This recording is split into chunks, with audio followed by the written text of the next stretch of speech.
Hey everybody, it's Keith at Shipwright Skills, and I'm just going to show you how to draw a perfect square using circles.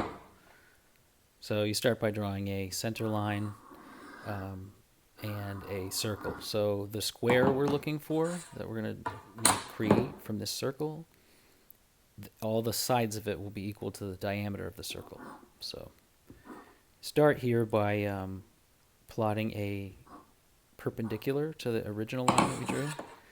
Give us perfect 90-degree crosshairs through our original circle. After that, it's just a matter of setting your compass back to the original radius of the first circle we made. So every circle we draw will have the same diameter.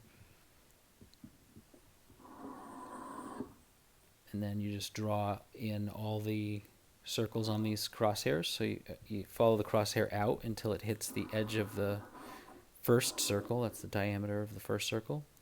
You just do that 4 times. I probably should have taped my paper down.